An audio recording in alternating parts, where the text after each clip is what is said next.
Bienvenidos al estudio, El amor de Dios y su justicia. Presentamos la lección 5. La ira del amor divino. Dale like, suscríbete al canal y comparte la lección de la escuela sabática.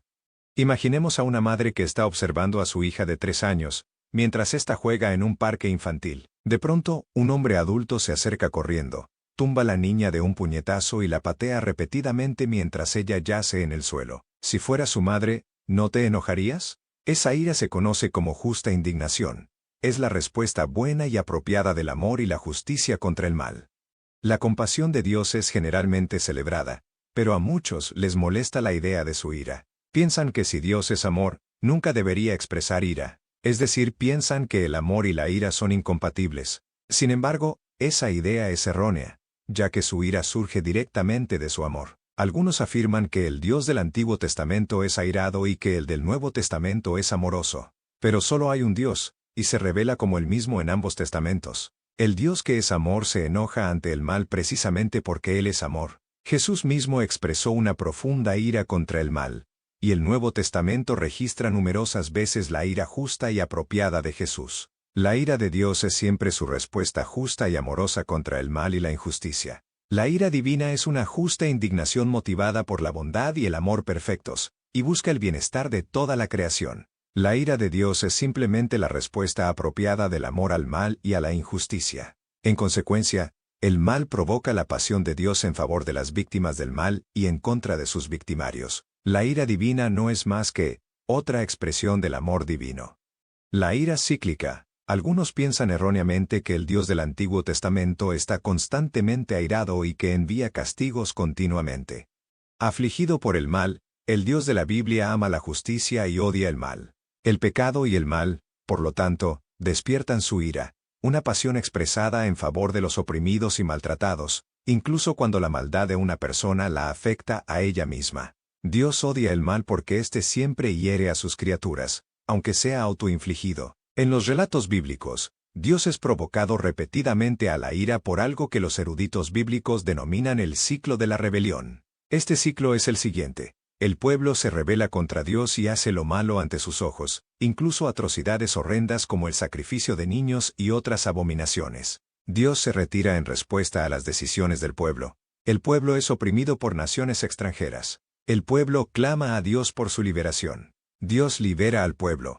El pueblo vuelve a rebelarse contra Dios, a menudo de forma más atroz que antes. Sin embargo, aunque Dios se enfrenta una y otra vez a la infidelidad humana ante este ciclo de maldad e infidelidad atroces, lo hace con una fidelidad interminable, una paciencia indulgente, una gracia asombrosa y una profunda compasión. La ira de Dios se manifiesta ante situaciones de graves pecados, con el fin de frenar el pecado. En el Salmo 78, Asaf incluye varios ejemplos de este ciclo.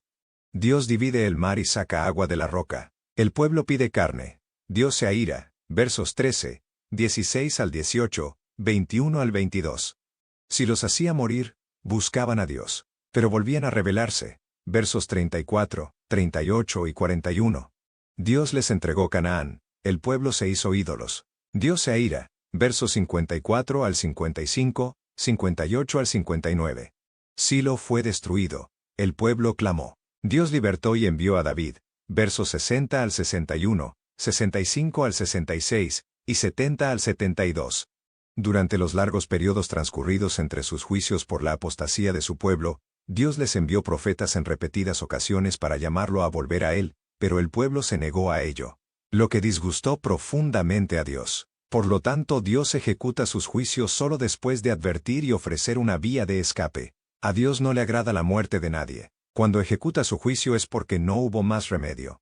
Según la Biblia, el amor y la justicia están indisolublemente ligados. La ira divina es la respuesta apropiada del amor contra el mal, porque el mal siempre hiere a alguien a quien Dios ama. No hay ningún caso en las Escrituras en el que Dios actúe arbitrariamente. Y, aunque el pueblo de Dios lo abandonó y lo traicionó una y otra vez, Él siguió a lo largo de los siglos concediéndole pacientemente una compasión que superaba todas las expectativas razonables. Nehemías 9:7 al 33, demostrando así la insondable profundidad de su compasión y su amor misericordioso. De hecho, según Salmo 78:38, Él, Dios misericordioso, perdonaba la maldad y no los destruía. Apartó muchas veces su ira y no despertó todo su enojo. Seguramente te has airado alguna vez por el mal hecho a otros. ¿Cómo te ayuda esa emoción a comprender mejor la ira de Dios contra el mal y cómo se siente Dios frente a la injusticia y la maldad?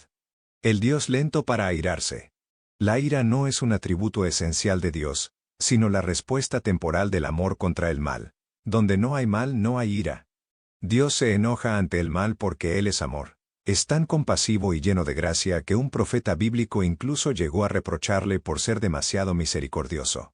Considera la historia de Jonás, y reflexiona acerca de su reacción ante el perdón compasivo de Dios para con los ninivitas en Jonás 4:1-4. ¿Qué nos dice esto acerca de Jonás? La historia de Jonás muestra claramente cómo entendemos la ira divina. Queremos que Dios extermine inmediatamente a los que nos hacen mal, sin darnos cuenta de que nosotros también hacemos mal a otros. Pero la ira de Dios no es así. En primer lugar, no viene sin aviso, porque Dios busca el arrepentimiento, no la destrucción. Salmo 5:4 dice que Dios no se complace en la maldad. Dios ama al pecador, pero odia el pecado. El malo no habitará junto a él. Por otro lado, la ira de Dios, como Jonás mismo reconoce, es lenta. Jonás 4:2. La frase hebrea traducida como tardo en enojarte, o longánime, podría traducirse literalmente, Dios es largo de nariz. Esta expresión hebrea implica que Dios respira honda y profundamente muchas veces antes de llegar a enojarse. Imagínate lo tanto que hemos provocado el enojo de Dios a causa de nuestra maldad. Mientras que los seres humanos no tardan en airarse, Dios es sumamente paciente y concede su gracia libre y abundantemente, pero sin justificar el pecado ni ser indiferente a la injusticia. Dios solo manifestará ira contra el pecador cuando ésta sea la única posibilidad de llevarlo al arrepentimiento, o cuando el pecador haya rechazado completamente el llamado del Espíritu Santo. ¿Dejaste alguna vez de mostrar misericordia a alguien que te ofendió? ¿Cómo puedes recordar mejor lo que Dios ha hecho por ti para que así seas más misericordioso con los demás? Por otra parte, ¿cómo podemos mostrar misericordia y gracia, pero sin dar licencia al pecado o permitir el abuso o la opresión? La ira justa. ¿Cuándo es justificable la ira? ¿Es correcto actuar contra otra persona llevado por la ira o la indignación? Aunque hay muchas formas inapropiadas de la ira, la Biblia también enseña que existe la justa indignación. A nivel humano, nos airamos cuando vemos una injusticia, y esa ira nos lleva a actuar para evitarla. Piensa, por ejemplo, en una persona que está sufriendo una agresión física. Nos enojamos contra el agresor, y actuamos para detener el ataque. Lee Mateo 21:12 y 13, y Juan 2:14 y 15. ¿Qué nos dice la reacción de Jesús ante la forma indebida en que era utilizado el templo acerca del enojo divino en respuesta al mal? Indignado ante la profanación del templo, Jesús se airó y tomó un látigo, expulsó a vendedores y animales, y volcó las mesas de los cambistas. Juan 2:15. ¿Jesús airado? ¿Dónde quedó su amor? Su amor por Dios lo llevó a airarse con los que le deshonraban. Su amor por los niños le hizo enojarse contra sus discípulos. Marcos 10:13-14. En otra ocasión, cuando los fariseos esperaban que Jesús sanara a alguien para acusarlo de quebrantar el sábado, el Señor les preguntó, ¿es lícito en los sábados hacer bien o hacer mal, salvar la vida o quitarla? Marcos 3:4. Los miró con enojo y tristeza, al ver la dureza de sus corazones, y procedió a curar al hombre. Marcos 3:5. La ira de Cristo es la justa ira del amor, la misma atribuida a Dios en el Antiguo Testamento. ¿Cómo podría el amor no sentirse molesto por el mal, especialmente cuando éste hiere a quienes son objeto de ese amor? ¿Cómo podemos cuidarnos de justificar la ira egoísta como si fuera justa indignación? La ira de Dios obra justicia. Sin embargo, la ira del ser humano obra la injusticia con facilidad. ¿Por qué es tan fácil cometer ese error y cómo podemos protegernos de esa trampa sutil pero real? Dios no se complace en afligir. Algunos creen que un Dios amoroso no puede destruir a los pecadores y que debe conceder la vida eterna a todos, incluso a quienes rechazan definitivamente el amor de Dios. Puesto que Dios es amor, rechazar su amor es rechazar la vida misma. Sin embargo, esto no implica un ultimátum. Si Dios es la fuente de la vida y Él mismo es amor, nadie puede ser separado del amor y seguir con vida. Es imposible estar totalmente separado de Dios y seguir viviendo. Esto equivale a pretender que una lámpara eléctrica emita luz sin estar conectada a una fuente de energía. A lo largo de la Biblia, Dios muestra repetidamente su pasión en favor de los oprimidos y su correspondiente justa indignación contra los victimarios y opresores. Si no existiera el mal, Dios no se enfadaría. Su ira se expresa solo y siempre contra lo que daña a su creación. Según Lamentaciones 3:32 y 33, Dios no se complace en afligir, literalmente, Dios no aflige de corazón. No quiere dañar a los malhechores, al que practica la maldad, pero el amor exige justicia. Esta verdad es ejemplificada por el reiterado perdón concedido por Dios a su pueblo y por las repetidas oportunidades que le dio de arrepentirse y reconciliarse con él. Por medio de los profetas, Dios llamó una y otra vez a su pueblo, pero éste se negó a escuchar. Ver Jeremías 35:14 al 17, Salmo 81:11 al 14. En la historia de Israel, la ira de Dios se fue manifestando cíclicamente, siempre esperando que el pueblo se arrepintiese y volviese a él. En todas estas ocasiones, Dios entregó a su pueblo, es decir, retiró su protección y se produjo lo inevitable. Jueces 2:13 al 14. Salmo 106:41 al 42. Cada vez la apostasía era mayor, hasta que no hubo ya remedio, y Jerusalén quedó destruida. Segundo de Crónicas 36:16. Finalmente, la ira de Dios destruirá a los pecadores no arrepentidos. Salmo 21:9. No juguemos con la ira de Dios. Aprovechemos las hermosas oportunidades que Dios nos está dando en este momento, pues llegará el momento en el que su ira se manifestará irremediablemente. ¿Cómo influye en tu comprensión de la ira divina el hecho de que Dios no desea condenar a nadie? No abusemos de las oportunidades que Dios nos da cada día, porque un día ya no habrá más oportunidades y lo siguiente será la ira de Dios, como dice el texto. ¿Y quién podrá estar en pie delante de ti cuando se encienda tu ira? Salmos 76:7. La ira compasiva de Dios.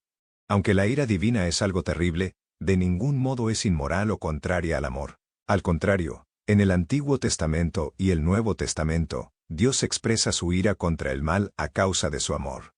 La ira divina es terrible debido a la naturaleza insidiosa del mal en contraste con la pura bondad y el esplendor de Dios. En este sentido, el amor, no la ira, es esencial para Dios. Donde no hay maldad ni injusticia, no hay ira. En última instancia, la acción más amorosa de Dios consiste en erradicar el mal del universo. También hará desaparecer la ira y el enojo, pues la injusticia y la maldad dejarán de existir para siempre. Solo la dicha y la justicia existirán por la eternidad como resultado de una relación de amor perfecta. Nunca más habrá ira divina porque nunca más habrá necesidad de ella. ¡Qué pensamiento tan maravilloso! A algunos les preocupa que la ira divina pueda interpretarse involuntariamente como una licencia para la venganza humana. Según las Escrituras, Dios tiene derecho a dictar sentencia y siempre lo hace con perfecta justicia. Tanto el Antiguo Testamento como el Nuevo Testamento reservan explícitamente la venganza a Dios. Si sentimos indignación por las injusticias o maldad que han cometido contra nosotros, Dios nos entiende. Sin embargo, como escribe Pablo en Romanos 12:19, citando Deuteronomio 32:35, no busquemos vengarnos, amados míos. Mejor dejemos que actúe la ira de Dios, porque está escrito, mía es la venganza, yo pagaré, dice el Señor. Si bien Dios es quien termina juzgando la injusticia y el mal, Cristo ha abierto un camino para todos los que creen en Él. En lugar de vengarnos, se nos anima a hacer bien al que nos hace mal. Romanos 12:17 al 21. De hecho, Jesús es quien nos libra de la ira venidera. Primera de Tesalonicenses 1:10, compara con Romanos 5:8 y 9. Esto está de acuerdo con el plan de Dios. Dios no nos ha puesto para ira, sino para alcanzar salvación por medio de nuestro Señor Jesucristo. Primera de Tesalonicenses 5:9. La ira divina no queda anulada, pero quienes tienen fe en Jesús serán liberados de la ira venidera, gracias a Cristo. El amor debe poner fin al mal, y eso es lo que Dios hará. La preocupación de Dios por todas las personas exige que haga justicia y erradique finalmente el mal, tras lo cual enjugará todas lágrimas de los ojos de ellos, y no habrá más muerte, ni llanto, ni clamor, ni dolor, porque las primeras cosas pasaron. Apocalipsis 21:4.